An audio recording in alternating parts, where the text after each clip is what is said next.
Oh, hello everyone. Welcome to Multifamily on Zoom. Thank you for joining this afternoon. As you know, we always appreciate you for coming here, and it is an honor today to welcome back Ms. Taiwo Agbaje. I try not to say her last name, I don't wanna mess it up. As you know, Taiwo have been here before and really educate us and bring us some insight a couple times last year. So she's back again this year, right um during the tax season, so we can talk about it. Taiwo is a CPA tax strategist and founder of TIA CPA LLC, a boutique accounting firm based in Austin. Excuse me? Hello? Who's can you guys mute yourself, please? She specializes in advanced her firm is based in Austin, Texas, but beyond the credentials, she's a problem solver, educator, and trusted advisor for business owners who are ready to build lasting wealth, not just file taxes. She specializes in tax advance planning, real estate tax strategies, and virtual CFO service tailored for medical and health professional real estate investors, including limited partners in syndication. With almost 2 decades of experience, she started her career in corporate America before taking a leap of faith and building her firm. TRA CPA LLC from the Ghana. TRA CPA was born out of a desire to do more than just crunch numbers. According to her, she wanted to educate, empower, and elevate the financial outcomes of undeserved professionals who often leave money on the table simply because no one has shown them how to manage it effectively. Through strategic entity structuring, cost segregation studies, retirement task strategies, and passive income planning, she's helped clients save multiple seven figures in taxes legally and proactively. Outside of tax season, Taiwo hosts webinars and leads financial literacy workshop on topics related to tax, accounting, finance, and entrepreneurship. She's married with 3 kids. She enjoys spending time with her family and traveling. Welcome, Taiwo, to Multifamily on Zoom. Cameron. Thank you so much for having me, and I'm excited to be here with you all this afternoon. Can All you hear me? right. Yes, we can hear you now. It's Okay. tax season and we have you back. Let us know what you have for us. Okay. Yeah. Thank you so much. As you all know, tax season is on the way now, and you will begin to receive all your tax documents come in through the mail. Some of you may have already received some of you are still waiting. As a matter of fact, for most investors like you, your K1s are not going to be ready now. A lot of investors are still getting the K1s. A lot of the syndication, the general partners are still putting together the tax return to generate the K1 for the investors. And so one thing I would want to say is that you should be patient filing your taxes. You shouldn't rush, in order to avoid having to file an amendment. One thing we've seen around this time of the year is that with some of the with the changes in the law, you may experience delays in your K1s as they come through. And so one thing you want to talk to with your tax preparer is that even though you have all your documents, if your K1 doesn't come before April 15, ensure that they're able to provide you with an estimate of what your tax outcome is going to be, whether it is you're getting a refund or whether it is you're going to hold. If you've by before that April 15, if K1 is the only thing that you're waiting on, your preparer should have every other document. They should be able to give you a ballpark estimate of what you need to pay or what you expect. The reason why this is important is because if you end up owing, you need to make that payment by April 15. April 15 is the tax payment deadline. Even if you file extension, it doesn't extend the time to pay, it only extends the time to file. So if you're going to owe and you don't pay that amount owed by April 15, you're going to automatically incur a penalty and interest going forward until you file. So that's the first thing I just wanted to put out there for everyone. And before I go right into the main the details of everything I'm going to be talking about, I also want to mention to everyone that I'm available. You know, you can find me anywhere on LinkedIn, on Instagram, on Facebook as well. Because I've gotten a few information that some of you have been trying to reach out to me. The best way if you can get to me, or maybe you call my office, is you can reach out to Zoo, or you can even reach out to me through LinkedIn. I'll be happy to respond to that. Now, in terms of tax season, I'm going to talk on the important things you should be doing right now, particularly has the most important, one of the most significant part of that is because there's a new law. And because we have a new law, a lot of things have changed. If you haven't seen the 1040 form, the tax return form, I encourage you to go look at it. It is completely almost like different from what we had last year because of the new changes. There are extra schedule, there are extra things that has been added to that form, so it looks different now. And so the first thing you want to do is that if you've been, number one, doing your taxes yourself, I want to encourage you to, even if it's for just for the first time this year, work with a professional to help you file your tax return. And if you have a tax professional that you're working with already, you want to ensure that those people, the person you're working with, understands real estate taxes, they understand your tax situation, your industry, so that they can apply all of the benefits and deductions that applies to your industry to your benefit. So you can take advantage of all of these deductions. Now, the first thing I want to mention is that if you are a limited partner in a syndication deal, you're going to get a K1 once the K1s are generated by the general partner. Once you receive the K1, one of the things you want to look at is that you want to understand what the K1 is telling you, because you've invested in those syndication deals because you want to reduce your tax liability. You also want to invest. But I also have to mention at this point that yes, no, you're investing because you want to reduce your tax liability, but you might be surprised that at the end of the day, you may not get that tax savings that you expected because of certain limitations that applies to real estate investors, which is that in order for you to utilize your losses, you have to have either you have a passive gain that will offset whatever losses coming from your real estate investment, or you are within the lower income level where you can utilize about $25,000 of allowance, or if you have your income or you don't even use the losses at all. And the reason is because if you have a W-2 employment, you're fully employed in another job, and real estate is not your full-time job, right? So your losses from your syndication deals, even though they are losses, you might not be able to utilize those losses this year. Those losses will potentially be suspended and available for you to use in the future when you exit those deals. Now, I know this is not the best, this is not what you want to hear, but I just want to mention this ahead because not everybody understands how this all of these things applies to limited partnership investment, how it applies to real estate investment. Now, if real estate is what you do full time, you have no limitation on the losses that you can utilize. You can offset your losses, real estate losses, with any other sources of income, whether it is you have other things going. But definitely it is something you want to ask your tax preparer as you're going into the tax season is um to kind of give you an idea of what your passive losses are.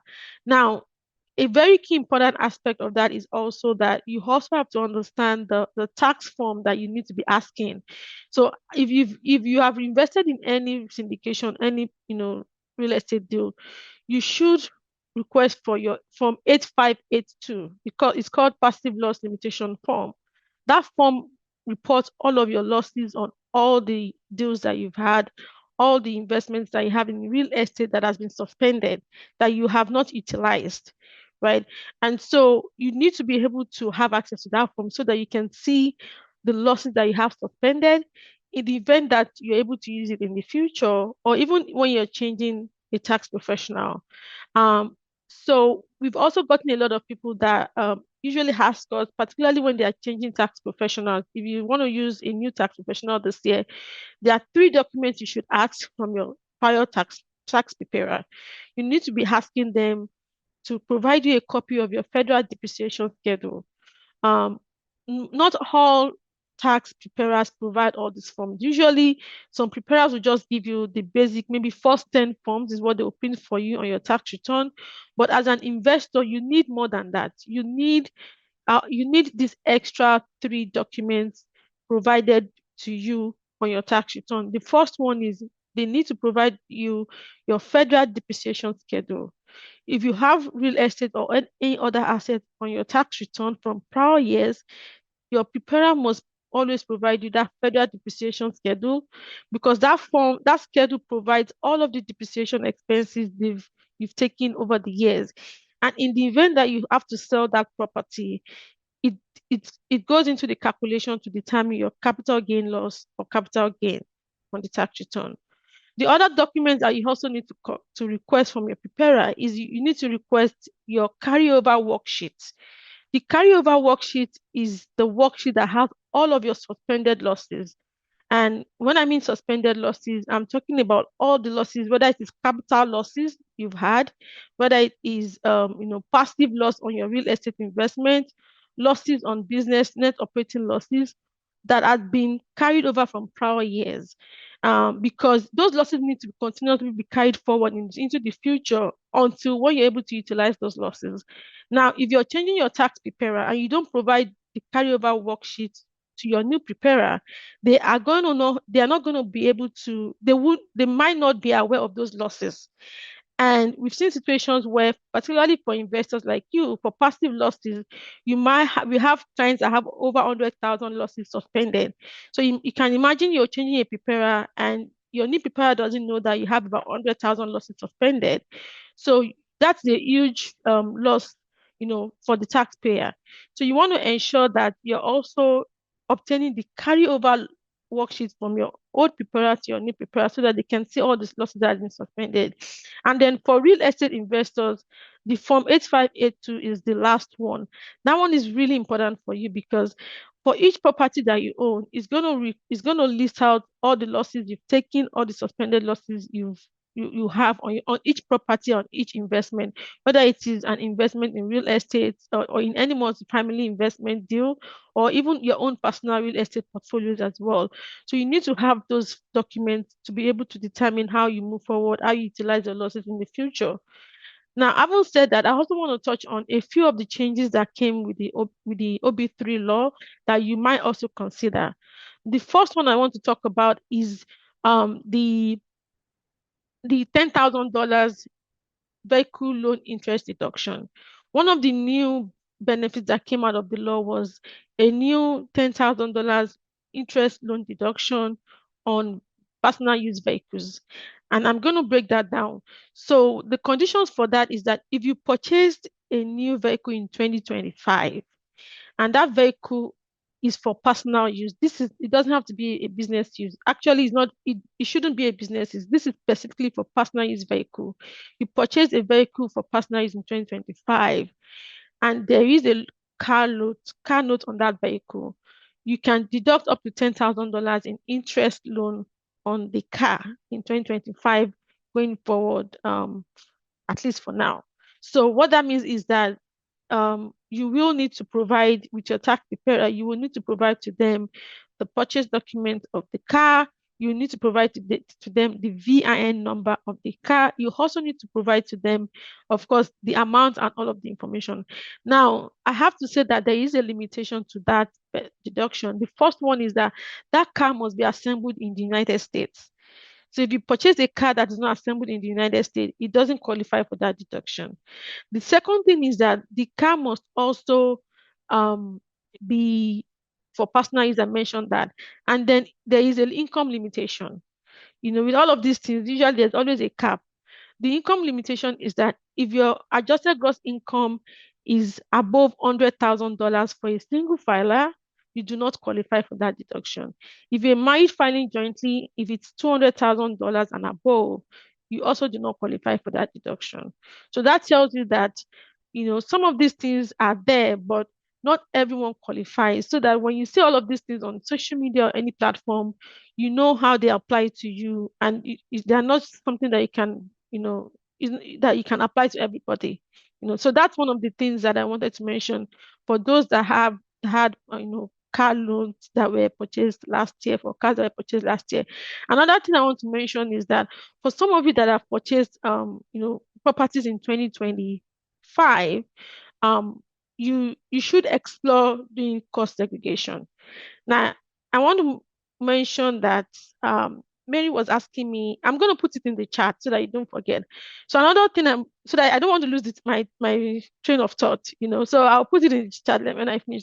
So another thing I want to mention is that for those of you that have real estate that purchased properties in 2025, whether it is a property that you purchased for long-term rental or for short-term rental or even any other property, before you go ahead to do a cost segregation on those properties, the first thing you want to determine is the composition of the land and building on the property, because land does not depreciate. So not everybody benefits from doing a cost segregation. When you do a cost segregation study, what you're essentially doing is that you're breaking down the components of the building into small parts so that you can take bonus depreciation.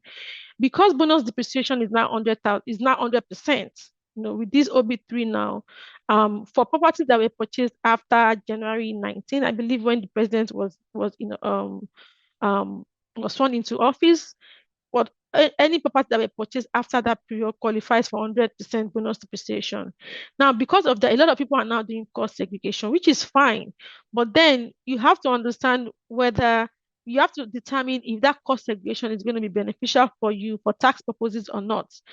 Because one thing you don't want to do is that you don't want to incur that cost and then find out that your losses are going to be suspended. And so the first thing we usually look at is that, number one, we look at the property. What is the component of the land and the building? Because land does not depreciate, the the value of the land is not factored into your cost segregation study. It is only the building. So when we look at the composition of the percentage of the land and the building, it tells us whether this is worth considering for cost segregation study. The other thing we look at is what's the component of the what's the income limit of the taxpayer. If you're a very high income earner, and you don't qualify to use your losses, I talked about the passive loss limitation. Doing cost segregation would it's not going to help you reduce your tax liability, at least not this year. The reason is because the losses are going to be suspended. The only time that it's going to work is if you do a short-term rental loophole. The short-term rental allows you to be able to utilize your losses if you meet certain conditions. But even with the short-term rental, you also have to make sure that you are tracking your material hours participation on the property. You have to ensure that um, those properties are well booked, and the booking must be below 7 days or less. So that's the reason why all of these things, honestly, with my experience working with investors and working with people, you still have to have a tax professional guiding you alongside all of these things. Because if you don't comply with some of those requirements, you might not be able to utilize the strategy. Another thing I found out last year was, I'll give you an example. We had a client that um, he invested in a short-term rental. He purchased a property in Smoky Mountain, right? And so what had happened was that the property was doing well. That was his first year. So when he came to us, he actually reached out to me and said, could you help me look at my tax? Could you help me prepare my tax return? Because it looks like my preparer doesn't understand doesn't understand how to report this thing. The reason is because the taxpayer already have an idea of how this thing works. So he knew what he was expecting in terms of refund, at least. So it turns out that his preparer didn't know how to comply, how to report, short-term rental, cost segregation on the tax return. So that was why he reached out to me. So when I looked at it, I took it over, we were able to correctly report the cost segregation, the everything, we were able to get it done for him, and we were able to get him the refund that he deserved, that was the correct refund. And so that's just an example why not every tax preparer understands real estate taxes. So if they don't understand real estate taxes, they're not going to be discussing things like let's explore cost segregation. Let's explore 1031 exchange. Let's explore, short-term rental loopholes for you so that you can reduce your tax liability. They are just going to be preparing your taxes as it is, and there will be no strategy. There will be no planning, and in most cases, you're going to be leaving money on the table. So as you're going into the taxes, preparing your taxes right now, thankfully, we have AI there. At the minimum, I always encourage our clients to have some basic knowledge of. You don't have to have a lot of knowledge. At least have some basic knowledge to know when someone is telling you something that is false, or when your tax preparer is not giving you the correct or the right information. You should be able to determine, oh, I think this is not correct. I think that this is not what I read. This is not my understanding of how this works. You should be able to say that, particularly when it comes to real estate with your industry. There are some basic things that you should know that if your taxpayer is not mentioning those things for you, you should be able to bring it and let them know that this is what you found out and see how they can explore that with you on your tax return. Another thing I want to mention is that I want to talk about the structuring as well. Some we've seen instances where even as a syndicator or as a limited partner, some investors prefer to invest with their LLC. So, and the way that works is that instead of you investing as your individual using your social security number, we've seen instances where investors will create an LLC, and that LLC is what is investing, right? So in that case, you have to, of course, set up the LLC, make sure that you're also keeping up with the LLC maintainers with the state. All of the states have an annual report requirements. So meaning that you still have to be keeping up with those annual requirements with the state to avoid dissolution of the LLC. Now, when you're investing with an LLC and you're also using that LLC for your other investments, so you have other properties that you've invested in personally. One of the questions that we also get often is people exploring using an S corporation for investments. If you've ever thought of using your electing an S corporation, I don't know if you guys understand what the S corporation is. Another form of entity tax election. So if you've been exploring, investing with an S corporation, one of the things that I want to mention is that the best structure for real estate investment is LLC, and it is not an LLC tax as an S corporation. It is an LLC. If it's a single-owned LLC, it's just a regular LLC. If it's a multi-member LLC, it's just an LLC partnership. Do not fall into the trap of investing or using an S corp for your real estate investment. It is because you end up it's going to complicate your taxes, number one. Number two, typically S corps, real estate, the benefit of S corp is you're trying to avoid self-employment taxes. And because real estate is already a passive activity, real estate income is not subject to self-employment tax, right?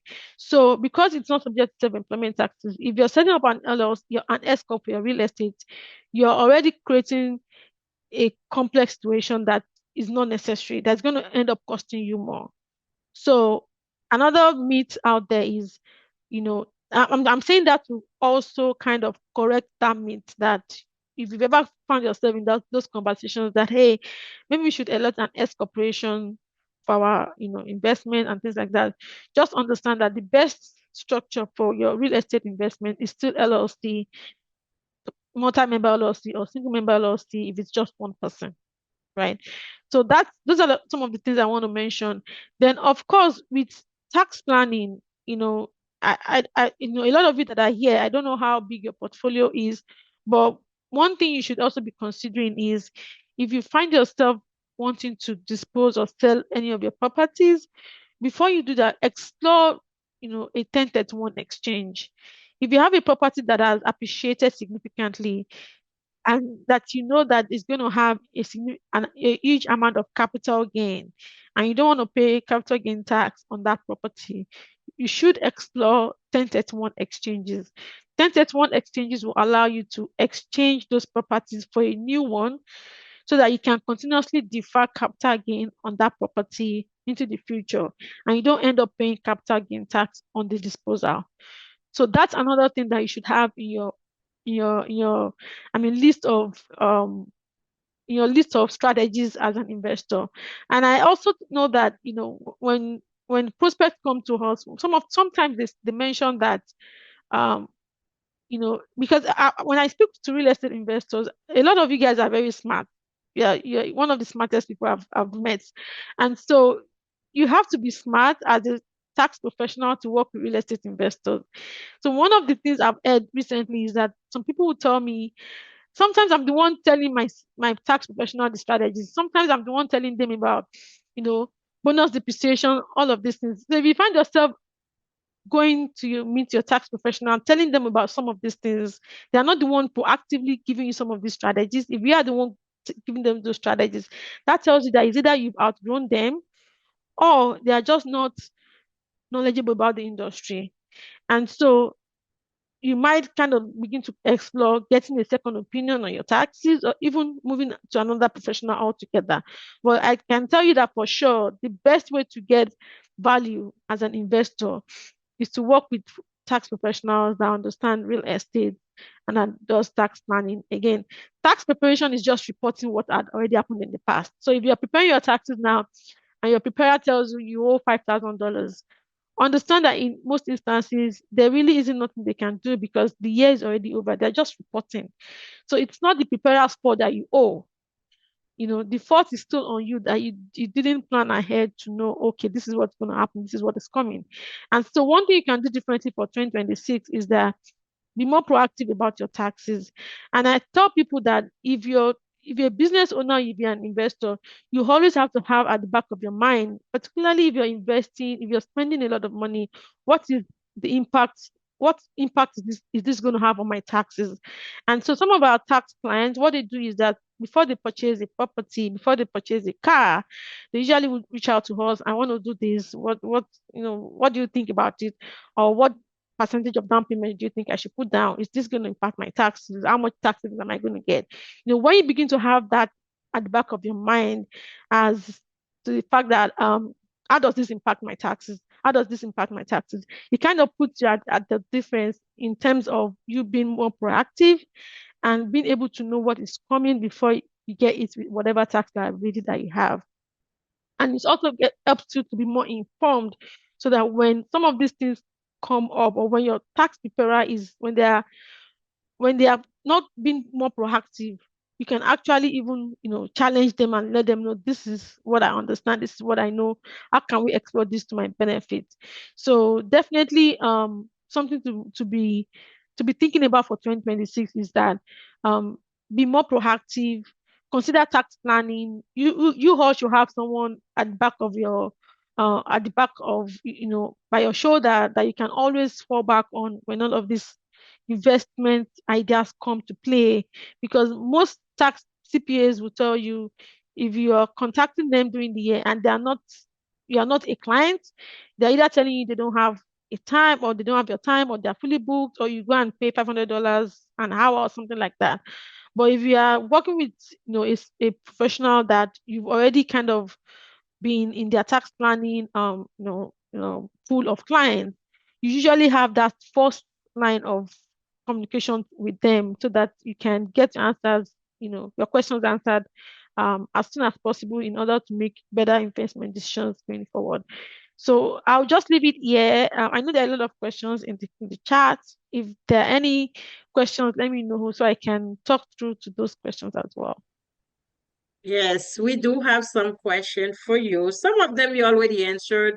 Mhm. Um, already, I mean, since you're talking about the structure, somebody was said, somebody asking if the structure we use for doing business with investors, Mhm. doing acquisition, is the S corporation okay? I answer that my lawyer always say LLC is the gold standard when it comes to real estate, but I Yeah. think you answered that question. You can go ahead and reiterate on that. Yeah. So, like I mentioned, the best structure is an LLC. So the reason why S corp is not good is that number one, like I mentioned, the S corp is just the only benefit, honestly, for S corporation is that you're saving on self-employment tax. right? And for real estate investment, whatever income you're getting from your real estate investment, it is not subject to self-employment tax. So you're just adding an extra level of complexity. So that's number one. The second thing is that in the event that, you know, that anything were to happen and you want to transfer your investment in your S corp to your heirs, to your beneficiaries, it triggers it triggers a tax impact. So that may not be something that you might be thinking now, right now, because of course you're going to live long. But if anything were to happen and you want to transfer those assets to your children or to your beneficiaries, it creates a taxable event. It creates a taxable event. And so it doesn't save you on taxes now and even in the future. So if there is a way that I'm not saying that you should go back and change it because you'd have to revoke your S corporation, but this is just for future investment. Just know that there really isn't any benefit to putting your real estate in an S corporation or in an LLC tax as an S corporation. All right. So you answered Yeah. that question. Thank you so much. Let's see, we don't have a lot of time. It's 2:38. So I think you went straight into that. I have that something called the don't get burned question. What are the biggest mistake real estate investors make every year, and how can we avoid them before April panic hits? Okay. Yes. So one of the mistakes I've seen is, you know, if you're working with a tax, is not doing cost segregation, honestly.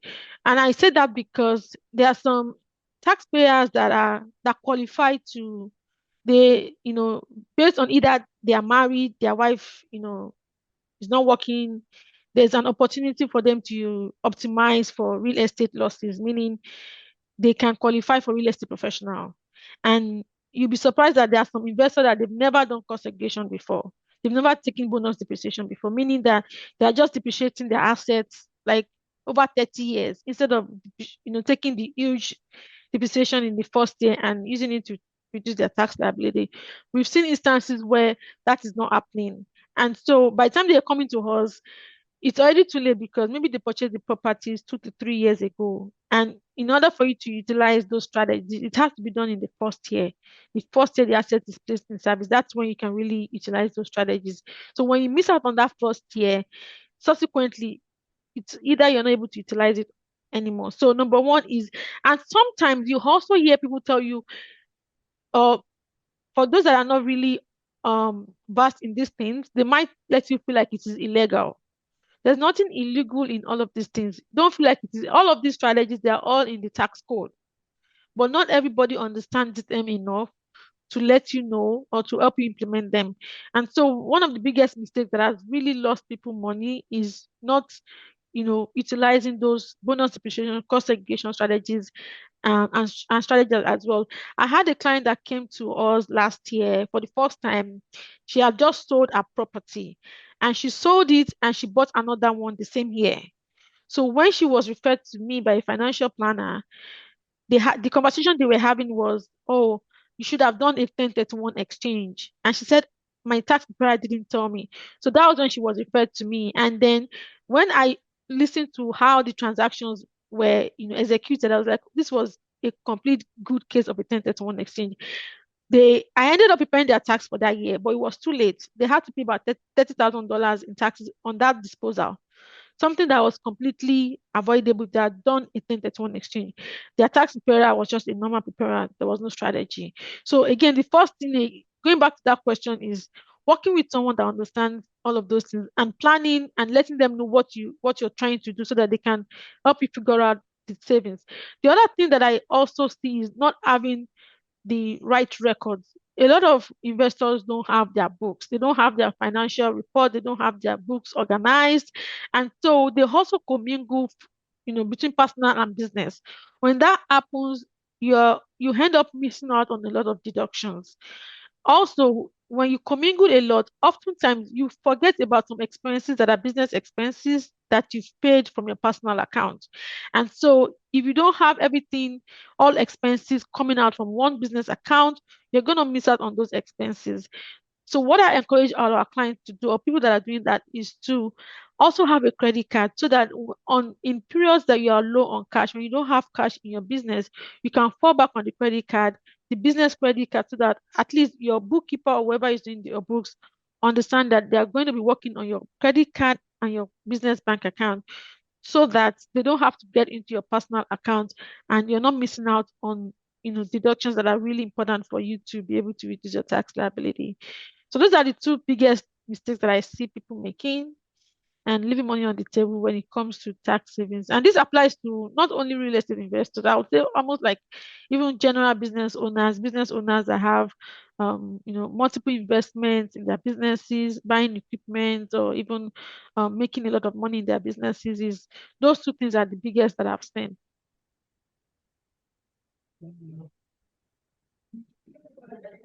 I mean, a lot of people are leaving money on the table just as you just say, most of the Mhm. time because of knowledge or they don't have the right person to do their taxes. Hey guys, I don't know if you see this question in the chat today. Let's have some Um, fun. I so I say can drop see. Let the me. I dancing think. person in the chat if you want to save on taxes. So go ahead. I want to see you guys flood the chat with the dancing lady or whoever is dancing. So let me see. I think I saw another question before I go with one of my question. Um, I think it was Mary again. Oh no, I think she was asking for the form. We can do that later before Yeah, we I'm end. typing it now on the. I'm typing it Okay. in the application Yeah. schedule. Okay. Okay. Sharon asked if she worked part-time Mhm. W-2, she has a W-2 part-time in healthcare Mhm. and have a midterm rental. What strategy should I use? So midterm rental doesn't fall under um it doesn't fall under short-term rental strategy. So midterm still up the strategy you have, I mean, particularly if you have a full-time job, right?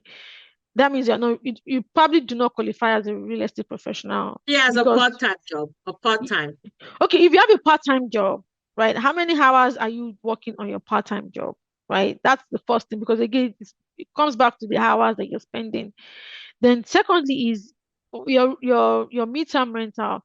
How many hours are you spending on the midterm rental?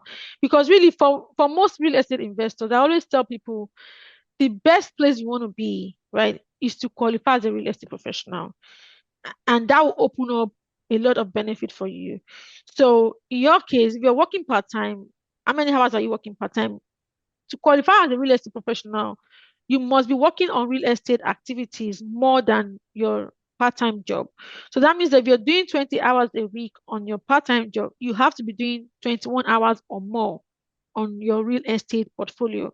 Now, if you only have one property and that property is a midterm rental, you know that it's going to be difficult for you to justify that you're spending 20 hours a week on just one property, right? So in that case, really the only strategy I can think of is that because with what you said, you don't qualify, it's going to be difficult for you to qualify as a real estate professional, right? But if your property was a short-term rental, there might be a possible a possible opportunity to utilize some strategy there. But because it's the midterm rental, it doesn't qualify for short-term rental loophole, and it is kind of trapped within the long-term rental thing. So again, if your losses are such that you're not able to utilize them, you're going to get them suspended. The only time that you can utilize your losses is that if your income is low, if your income is above $150,000, you're still able to utilize losses up to $25,000 on your real estate investment. So that's the only thing. And then in that case, you can optimize for tax deduction, meaning invest in the property, incur some expenses so that you can take more deductions. Or I tell people if you need to purchase a car, if you need to purchase any equipment for the business, go ahead to purchase those things because you can take um, bonus depreciation on some of those equipment. But again, the only thing you'll be doing is optimizing for deduction and making sure that those losses be able to utilize them. So if your income is above that threshold, honestly, there really isn't much strategy really than to just your losses will be suspended. It will be suspended. The only other thing is another thing I tell people is if you're a limited partner on a deal, right, and you have suspended losses, your losses are still usable when you have passive gain. So that's another thing I need to mention. So I know we've been talking about losses, passive losses, and for real estate investors. If you invested in another deal or another business as a limited partner, and that business generated a gain, that is going to be a passive gain. So you're going to be able to utilize your losses from your real estate to offset that gain because they are both passive, they are both in the same income bucket. They are both passive activity loss or gain. So in your case, when you have suspended losses, one thing you can do is if you invest in another business as a limited partner, that will generate a passive gain, and then you can utilize your passive gain against your passive loss. Do you understand how I mentioned it? Yeah. But for mid-term rental, there really isn't any strategy really that you can utilize if you're not a real estate professional or if it's not a short-term rental um property like Airbnb. All right. Thank you. So, for sharing, since this is a midterm rental, most likely we won't be able to Okay. have those hours. And also, she said if you're an LP into a deal, so the if there's a passive gain, I mean, if there's a gain into that deal, you can also use it as a passive gain. Uh, Yes. but if you have passive loss, can they do the same thing if there's a loss? So if there's a loss, if they're not a real estate professional, it's that loss will be suspended if there's a loss. And I know that for sure, not, I mean, mo you'll be surprised that even in the past, when you pay your taxes, your taxpayer may have been allowing you to take your losses. But that's where also you as an investor, that's where you also have to take a step further and research all of these things. Whether it's ChatGPT anywhere, you can just research and say, can I take input your scenario and let them know, can I utilize these losses? Can I take these losses? So that when your preparer is doing things that are different than you will know. And I tell people, when you're telling your preparer to sometimes or when your preparer is not doing things the right way, the tax preparation, your tax return is your responsibility. You're going to sign on that tax return. You're going to give authorization before it is submitted. And in the event that any questions come from the IRS, they're going to be coming after you. They're not going to be going after your tax preparer. So that's I always tell people that don't be more concerned about your refund, your reduced tax liability. Yes, those are very important, but also take a step further and make sure that your preparer they are reporting your taxes correctly. you know. So if you invested in a real estate investment syndication deal as a limited partner and there is a loss and you're a high income earner, you earn more than 150 and above, there's a high likelihood that the loss from that investment will be suspended. You will not be able to use those losses. That might not be the news you want to hear from your tax preparer, right? But also, if your taxpayer doesn't know that this is how this is applied, they will allow you to take that loss. Okay, they will report it and you get that tax savings. And that would have resulted in an incorrectly prepared tax return that you'd have signed on. you know and that's also coming from the fact that your preparer either doesn't know how to apply it, you also don't know how to apply it because you felt it was going to save you on taxes and they've done it in your own favor, so you wouldn't be able to really challenge that tax preparation. So in this case, my recommendation is at least make sure that you're informed, as I mean, and you ask the right questions. Don't be one of those people that You will just get your tax return and that's it. The way we do it for our clients is that we review the tax return with them. We don't just prepare the tax return. Once we are done, it's either we are doing a Loom, we're going to do a Loom recorded video, or we are going to meet with you over Zoom and review the tax return with you, let you know why you're not taking deduction, why you're taking this credit, why this is this, why this is that, so that you're also getting informed and know what is on your tax return before you submit and before you sign against it. So that's really important for you. But I know that. Okay, there's a question in chat. In between. So before we go to the question, guys, Taiwo, I think, Jean Lafleur, do you want to ask your question? I think Sharon says she spent 24 hours. I don't know what Okay, that means. I think she spent 24 hours in the midterm rental and she worked 24 hours. I don't know if that's what she means. That's why it's good sometimes if okay. the person can ask the question themselves. Yeah. Jean Lafleur, go ahead and ask your question. Open your mic. Uh, Thank you for bringing the CPA on the chat, on the Zoom. Yeah. What I was trying to say is that isn't there a time frame, like 6 months, to do that 1031 exchange you were talking about? Yes, yes, there is. If you do it beyond that, after that 6 months, it's not counted. Is that right? No, so there are 2 days that you need to consider the 6 months, which is the 183 days, and there's another 45 days, and there's another 45 days. So you have, as long as you meet up with those 2 days deadline, you're still good. So yes, you are correct.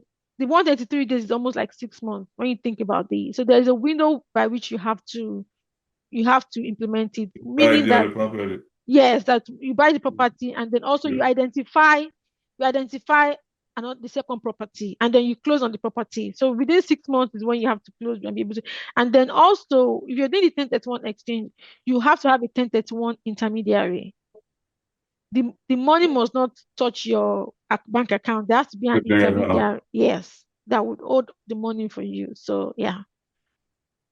Thank Someone you. asked, what can they use? Maybe you can ask the question yourself too. She's saying, what can you use to document time to show your real estate professional? I would say you can use any spreadsheet. You make sure you document that, or you can use something digital, however you want to do it. But that's how you would definitely document that. That's not Yeah. and then you can take that to your CPA. Yeah. I, Um, I also want to touch on that. So, okay, go Sis is ahead. correct. So, you typically the easiest way is spreadsheet, right? Now, also, if you have multiple properties, the way you want to track the hours is that you also want to track the hours you're spending on each property. Okay, so if you have 4 or 5 properties, you don't mumble all the hours together. You have to track how much hours you're spending on property one, property two, property three. Yeah, so that's how you want to break it out. Yeah, that way you show evidence. Hey, here I spent, even if you spend 45 minutes in this for that day, but for the week, you kind of show each of them separately. So that Yeah, makes perfect sense. And yeah. I think that question she has, I'm renting a private room to a young lady. I think that falls in the same explanation she has for midterm rental. Midterm So that rental. is not a short-term rental. So Mm, therefore, you may not be qualified. You won't work as a short-term rental. She mm. just explained that. I wanted to get to those other questions. Can you explain? We don't have a lot of time. What's the tax difference between being a limited partner? I Mm. mean, for me, I can see you touch into that, but I'm saying that because of my audience. Between a limited partner and a general partner, LP and a GP, who gets the better tax benefits and why? That's a good question. So, um, the general partner does, and I'll explain. So the general partners are think so you as a limited partner, you're just investing your money. You're not doing anything. You're just giving them the fund, right? You're not spending time on managing the deal. You're not spending time on asset acquisition. You're not spending time on investment relation. You're not spending time on, finding the deals. You know, you're not spending time on, even the taxes and all of that. So the general partners are doing all of the work. They're finding you the deals, making sure that the reports are okay, the taxes are filed, they're in compliance and all of that stuff. And so, number one, they have preferential treatment when it comes to, even for tax savings too, they get the most benefit there. And I say that because some of the general partners, if they are doing real estate full time, assuming that is what they do full time, they are able to utilize their losses, okay, because they are actively involved in real estate activities. Okay. A lot of limited partners are either, they have other things doing, full-time job or other, their business. So they're not able to fully invest in general partner deals as a general partner. Another thing I've seen with general partners is that if they are married, they are usually sometimes they will allow their spouse to qualify as a real estate professional. And then that way, whatever losses that is coming from their all of their different deals, they're able to utilize it as long as their wife qualifies if they file marriage filing jointly. Another thing benefit there is that they usually get the biggest losses. And I say that because general partners, your investment in the deal only gives you a fraction of the entire bucket. You only get a pie, a part of the whole deal. So maybe your investment is only giving you 1%. General partners usually have sometimes more percentage ownership than a regular limited partner. And so when you think about even on the losses, because they have more percentages, they also have more allocated losses to them. And they're able to utilize those losses more. So generally, general partners have more benefit, and that's because they do most of the work, they run the business, they stay in compliance, and that's why you're able to get your tax forms, your K1s, and all of that. So it's really understandable, and they take up more risk. All right. Mhm. Thank you for that. That is so true what she said. On the vaccine, those people, they do a lot of work. They're the one who talk to the lenders. They're the one who talk to the insurance people. They're the one who, whenever there's an issue, they're the one who get to deal with it. So because of that, they really put a lot of hours, to tell you the truth. Even in one acquisition, the hours just to get an acquisition, you can't even think about it. You lose sleep Yeah, over those things. So therefore, they definitely gonna have more opportunity when it comes to taxes. And yeah. I put a question there. Who here waits until April to think about taxes? Be honest. I think most of us will do that unless you're one of those people who are proactive, and that's what she was talking about. And the reason why I asked this, we're gonna wrap up. We're at the top of the hour. So most people think about taxes once a year, which is around April. What should investor be doing all year to stay ahead and build wealth? I think we just want to reiterate. That's why we're asking that question. Yes. I mean, so the best thing you can do is make sure you're locked in with a CPA tax professional. Make sure that you're locked in with them. You're not waiting till April to figure out what your taxes are, or to figure out taxes for the year.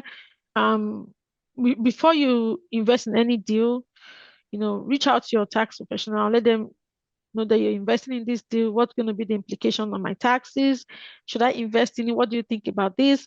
Another benefit of working with professionals that are more niche is because they work with a lot of folks in your industry. So they're also bringing whatever ideas they've learned from another client, they can bring that into your situation and say, hey, my client has this similar situation. This was how he resolved it, or this was what you got out of it.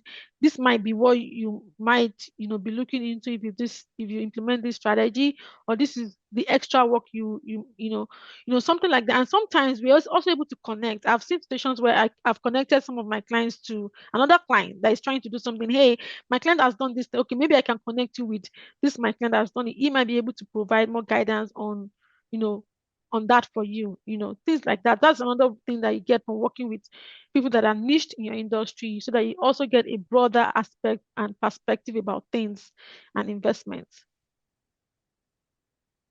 All right. I thought that was my next question, but I'm asking that question again. My question is, if you are an LP and you invest, of course, you're an LP, you invest in other people's deal, in syndication deal. So even if they're not syndication deal, they might be a joint venture deal or any other deal you want to be.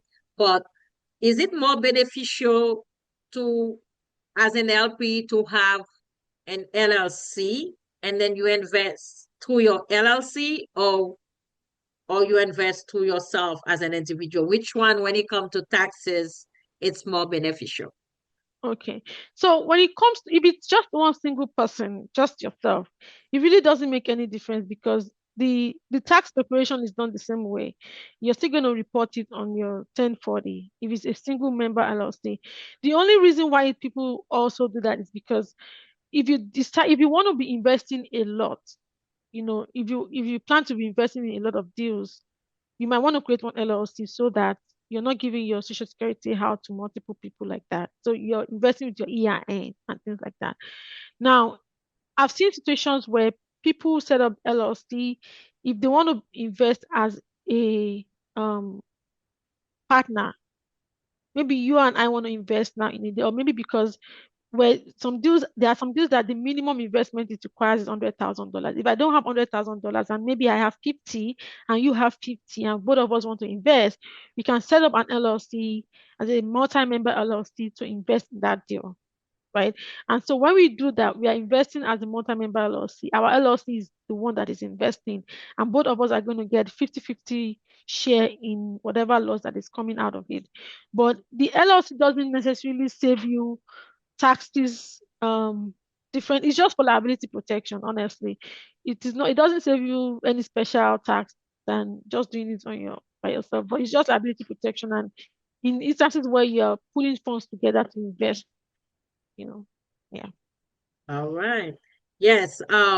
Again, those are the things I was asking for my audience. I know these things. So really and truly, if you investing in a lot of deal, as she said, is good to have. If you're going to have a large portfolio, it's good to have an LLC. But nevertheless, as a limited partner, it's more protection rather than tax purposes.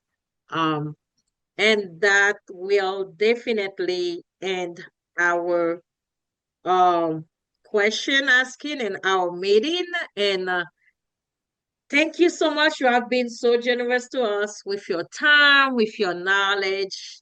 And again, that's your third time here. We truly, truly appreciate that for you to come here. Guys, you guys know, those of you who've been coming here before, we like to take a group picture. If everybody want to put the the the um their camera on, because for me to use that picture, really and truly, I post it on LinkedIn, but if there's a few people in there, it makes no sense for me to do it. But there's like 9 of us here. If y'all put your picture, put your face, open your camera, we can fill up the screen and we can take a picture. If not, I'll just leave it alone and I'll still go ahead and talk about it on LinkedIn, about the takeaways. And you see, Mary, you on, but there's no face. I'm looking at the camera. Mary, are you here? Um, if you could show your face or something so we can take the picture, because that's gonna really, I don't know how to remove it though. Mary, would you please come in? My Because I the didn't screen do is my not, hair. Okay, you hold on. didn't do your hair? Put a Hold on. cap I on got or a something, bonnet. I or you got a can, there you bonnet. go. It's Okay, not that all bad. right. There we There go. you go. Oh, Okay, you I'm came so so back again. bad. You show again.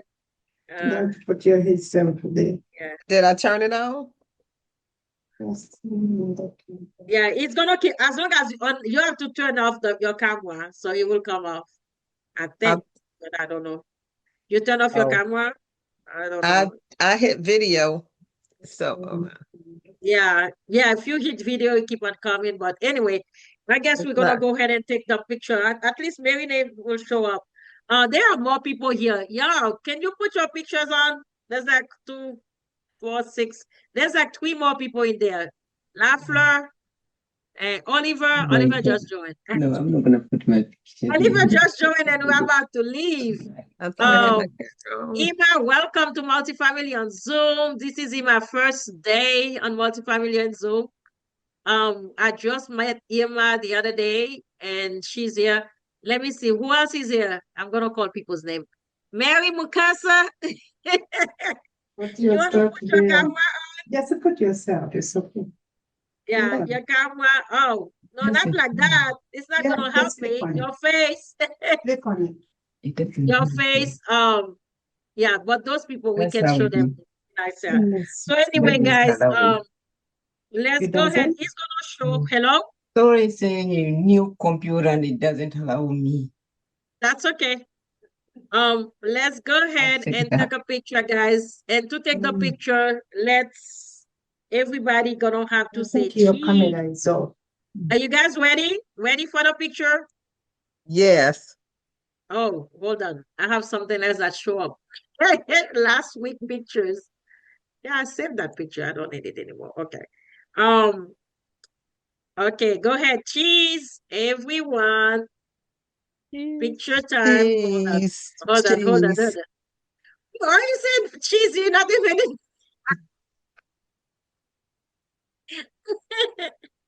Well, Elizabeth. Okay, that is so funny. All right, okay, let's take another one. Okay, hold on. I will say cheese in a minute. I'm having too much fun. Okay, cheese. Cheese. Cheese. All right, there we go. We have a nice picture. That was so funny. Yeah. All Thank right. you guys again. Thank Thank you you. so much. I know some of you guys come here every week. Next week we're having someone else coming, but I also want to prepare you the week of the 20th. I won't be here that Saturday. I will be going to our new acquisition in California, and I may not have good. I'm going to a conference from there. We're going to be traveling to California. I may not have good Reception. reception up there because we're going to be at the RV Resort Park. So therefore, I don't want to waste you guys' time because that happened before when my partner was up there and she can't join us. And I think not next week. Next week we're gonna have a meeting. The following, we're not gonna have a meeting. If you go into Best Ever Conference, let me know. Let's meet up there. That Best Ever Conference is on the 17th to the 20th. I believe, yeah, 17th to the 20th. And then the 21st, that's when we're not having meeting. So we're gonna see each other. And what else? If you're interested into Bob, RV Park, the workshop, the mentorship and the coaching, Bob starting next week. Please reach out to him. If you need his phone number, reach out to me. I can give it to you. What else? What other thing? And last week we have the person who came was Kim. Kim has also a mentorship for asset management. That would be one of the best asset management you could ever, but Kim is one of the best in the country asset manager. Anybody in our mentor can tell you that. So is Bob when it comes to RV Park. I will encourage you to do that because that's how we get our RV Park. We went to his workshop, which was only 3 days. Imagine you're gonna be a 6 months. So think about it. And then we have here, my company, we have virtual assistant. We provide VAs to people. We provide short um term loan to people, anything $10,000 or less. What else? Find me on LinkedIn, follow me on LinkedIn. I'm always posting every day. I don't know what else I should say, but yeah, and keep on showing here and we can learn together. As we always say in Multifamily on Zoom, let's meet, let's learn, and let's grow together. Happy Saturday, everyone. See you next week. See you next week. Thanks, Sus. Appreciate you. All right. Thank Bye. you. Bye.